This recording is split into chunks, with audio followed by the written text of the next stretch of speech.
If you own your money, you can be taxed. If you own your money, it can be tracked, audited, frozen by sanctions, or seized by the government in a lawsuit. But if you control the money, if you dictate its every movement and reap every ounce of its benefit, while legally proving on paper that you do not actually own it, you become entirely untouchable. This is the ultimate secret of the global financial elite. They do not seek to own everything. They seek to own nothing and control everything. You have been conditioned by Hollywood and crime thrillers to believe that financial secrecy involves men in dark alleys exchanging steel briefcases filled with unmarked $100 bills. You are taught to visualize secret underground vaults in Geneva and numbered Swiss bank accounts accessed by fingerprint scanners. But that era is dead. It is obsolete. The modern architecture of dark money does not rely on physical cash, and it certainly does not rely on breaking the law. It relies on something far more powerful, far more insidious, and infinitely more secure. It relies on a structural paradox buried deep within the Anglo-Saxon legal system. It relies on the absolute weaponization of paperwork. To understand how trillions of dollars vanish from the global economy every single year, you must understand the art of legal disappearance. This is not about hiding money under a mattress. This is about placing money in plain sight, buying massive physical assets, yet rendering the true human controller completely invisible to the taxman, the investigator, and the public. And the cornerstone of this entire invisible empire, the core mechanism that makes the shadow economy possible, is an ancient legal concept known as the trust. To comprehend the dark genius of the trust, we have to rewind the clock nearly 1,000 years. During the medieval Crusades, English knights were leaving their estates to fight in the Holy Land for years at a time. They faced a critical existential problem. If they left their land unattended, it would fall into ruin, be stolen by rivals, or seized by the crown. So, they created a workaround. They transferred the legal title of their estates to a trusted friend. The friend became the legal owner, with the strict, unwritten understanding that they would manage the land for the benefit of the knight's family and return it when the knight came home. But humanity is inherently flawed. When some knights returned, battered and exhausted, their trusted friends refused to give the land back. They pointed to the legal documents and said, "The law says I own this, you have nothing." The regular common law courts agreed. But the King of England recognized this was fundamentally unjust, so he empowered a parallel legal system, the Court of Chancery. This court established a revolutionary, terrifyingly brilliant concept that changed the world forever: divided ownership. The court ruled that yes, the friend was the legal owner, but the knight remained the equitable owner. For the first time in human history, the law officially severed the concept of ownership into two distinct, separate pieces. One person holds the legal title and the liability. Another person holds the true economic benefit and the power. Fast forward to the 21st century. This medieval solution for crusading knights has been perfectly reverse-engineered to become the ultimate invisibility cloak for modern oligarchs, corrupt politicians, cartel bosses, and multinational billionaires. Here is exactly how the modern trust operates to shield wealth today. Imagine you are a billionaire. You are the settler. You take your $1 billion and give it to a trustee, usually a highly paid lawyer or a specialized financial management firm operating out of a discreet office. They officially become the absolute legal owners of your money.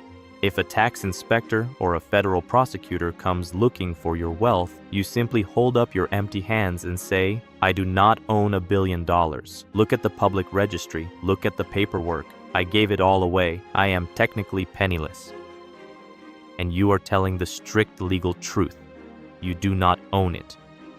But what the public does not see is that the trustee is bound by a private, strictly confidential document, the trust deed, to manage that money exclusively for the beneficiary.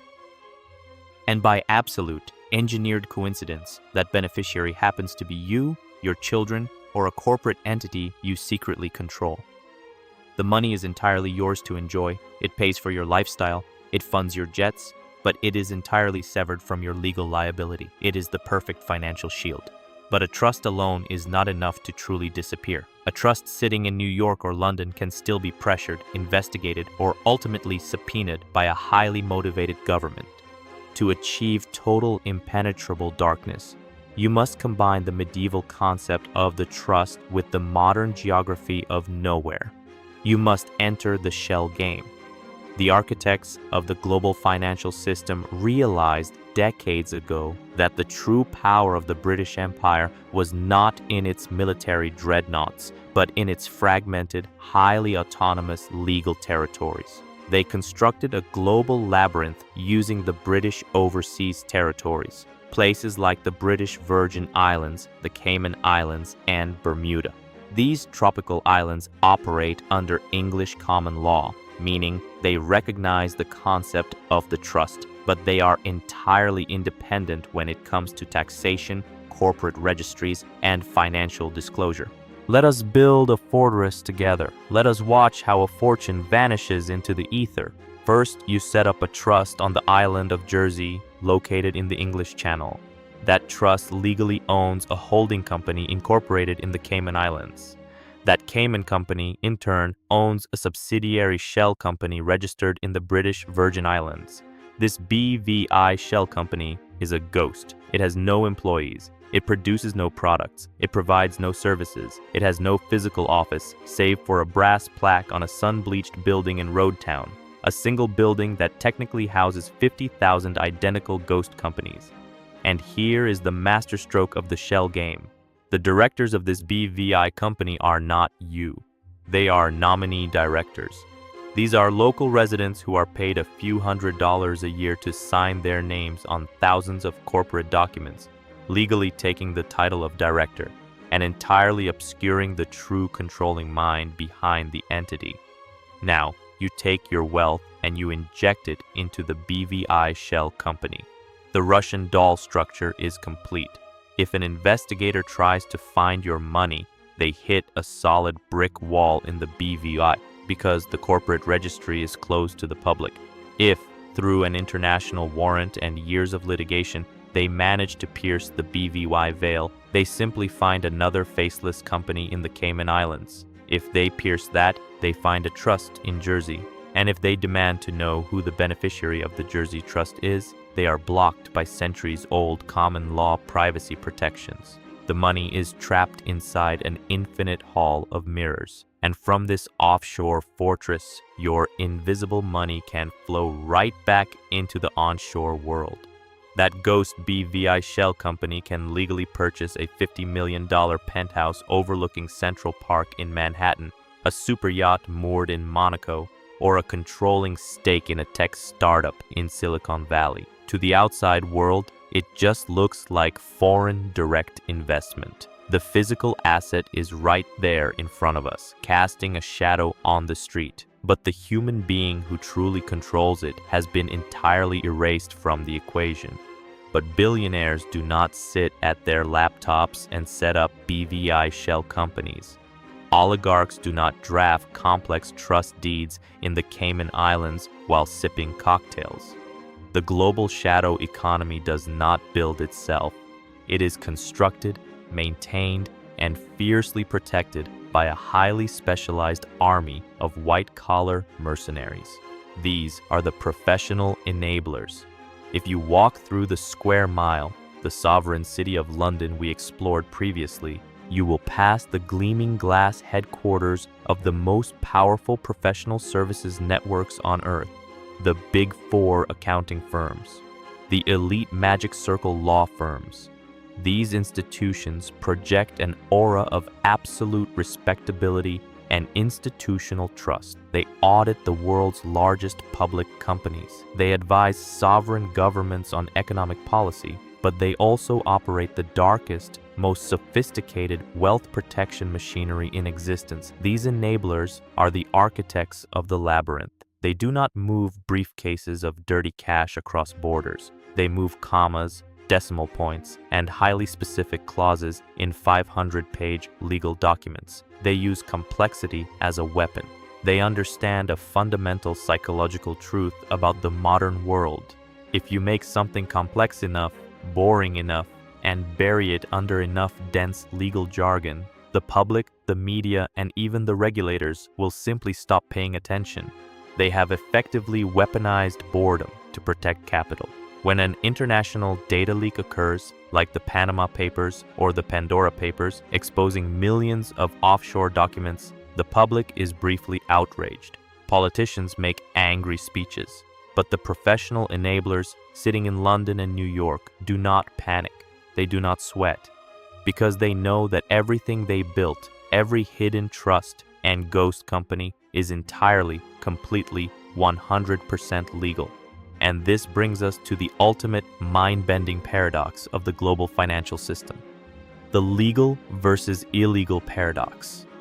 If a cartel boss in Sinaloa takes $10 million in street cash and uses a network of front businesses, car washes, nail salons, real estate, to wash it clean and hide its origin, law enforcement calls it money laundering. It is a severe federal crime carrying decades in a maximum security prison. But if a corporate titan takes $1 billion of profits, funnels it through a Dutch sandwich tax structure, routes it to an Irish subsidiary, parks it in a Bermuda holding company, and shields it in a Jersey trust to avoid paying taxes that would otherwise build schools and hospitals, the enablers call it wealth management. It is celebrated. It is rewarded with bonuses. It is taught as best practice in elite Ivy League business schools. The underlying mechanics are virtually identical. The ultimate goal, obscuring the origin, ownership, and destination of massive amounts of capital, is exactly the same. The only difference between a devastating financial crime and a brilliant, celebrated corporate strategy is the pedigree of the men in bespoke suits who drafted the paperwork. The professional enablers do not break the law because they are the ones who write the law.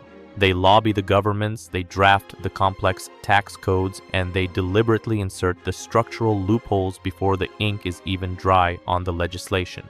We live in a world where the working class is tracked down to the absolute penny. If you make a mathematical mistake on your annual tax return, the state will find you. Your bank accounts are continuously monitored by algorithms. Your transactions are flagged for suspicious activity. Your financial identity is permanently and inescapably tied to your physical existence. You live in a panopticon of absolute financial surveillance, but above you, floating in a purely theoretical legal space, is an entirely different reality. A reality where ownership is a choice, not a mandate, where liability is something that only happens to the poor and the uninformed. The Anglo-Saxon legal system, through the brilliance of the divided trust and the geography of the offshore shell game, has created a parallel universe for capital. The system is not broken. When you see a massive multinational corporation pay zero income tax in a year of record profits, when you see a sanctioned oligarch continue to operate his global business empire untouched, do not think the system has failed. The system is functioning flawlessly, operating exactly as it was designed to function by the elite enablers. Money is power, and true absolute power does not seek the spotlight. It does not want to be seen, quantified, debated, or regulated. True power is the ability to walk through walls. It is the ability to manipulate the physical world, to buy governments and industries while remaining legally invisible. The next time you look at a towering skyscraper, a massive private estate, or a sprawling corporate conglomerate, ask yourself one simple question. You know what it is. You can't touch the concrete. But do you really know who owns it? Because in the modern game of global finance, the moment you can prove you own nothing is the very moment you control it all.